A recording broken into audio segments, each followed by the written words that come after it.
జై శ్రీరామ్. మనం ఏరువాక పౌర్ణమి గురించి, జ్యేష్ఠ శుద్ధ పౌర్ణమి నాడు జరుపుకునే ఈ ఏరువాక పున్నమి అన్నదాతలకు ఉన్న సంబంధం గురించి మనం ఈ వీడియోలో తెలుసుకోబోతున్నాం.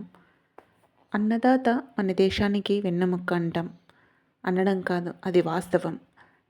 మన అన్నదాతల పండుగ అందరికీ పండుగే. ఏరు అంటే ఎడ్లను కట్టి దున్నడానికి సిద్ధపరిచిన నాగలి. ఏరువాక అంటే దుక్కి ప్రారంభ దినం. పొలం దున్నడానికి శుభప్రదమైన నక్షత్రం జ్యేష్ఠ. ఈ నక్షత్రానికి చంద్రుడు దగ్గరగా ఉంటాడు. చంద్రుడు ఓషాదులకు అధిపతి. ఓషాదుల సమృద్ధి మాత్రమే వ్యవసాయానికి మంచి ఫలసాయం అందిస్తుంది. అందుకు సకాల వృష్టి అవసరం. వర్షం కురిపించే ఇంద్రుని అందుకే ఈ రోజున ప్రార్థిస్తారు. ఈ రోజున వ్యవసాయ పరికరాలను శుభ్రపరిచి పసుపు, కుంకుమ, పూలు, పండ్లు, టెంకాయలు ఎడ్లకు సమర్పిస్తారు. ఎడ్ల బండ్లను అలంకరించి మంగళ వాద్యాలతో ఊరేగిస్తారు. గోగునారతో చేసిన తోరణాలు గుమ్మాలకు కడతారు.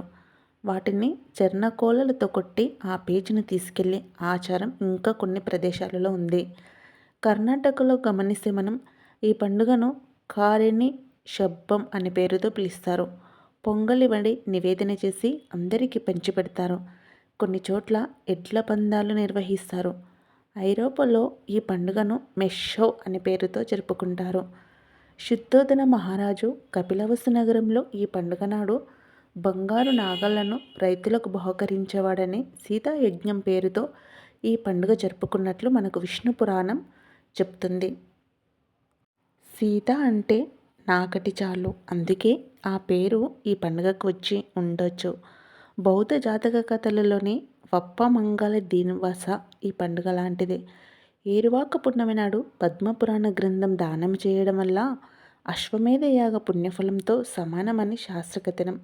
జ్యేష్ఠ పూర్ణిమ నాడు వటసావిత్రి వ్రతాన్ని కొందరు మహిళలు పాటిస్తారు.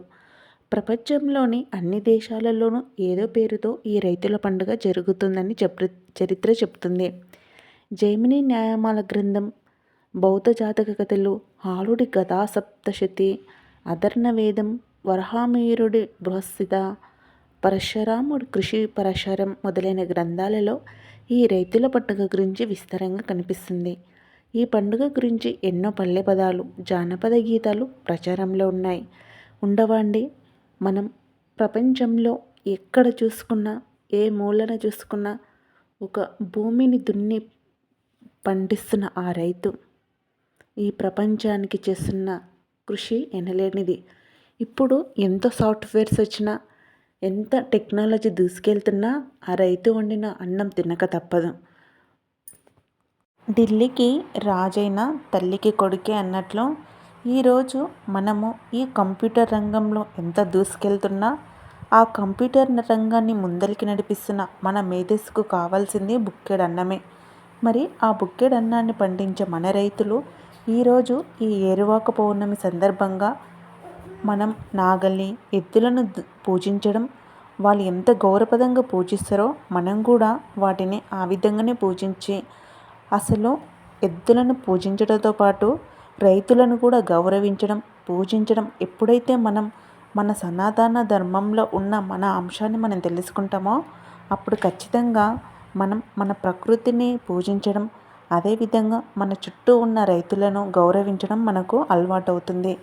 ఈరోజు చాలామంది లాయర్ కొడుకు లాయరు, టీచర్ కొడుకు టీచర్, డాక్టర్ కొడుకు డాక్టర్, ఐఏఎస్ కొడుకు ఐపీఎస్ అనే ఒక నానుడు ఉంది.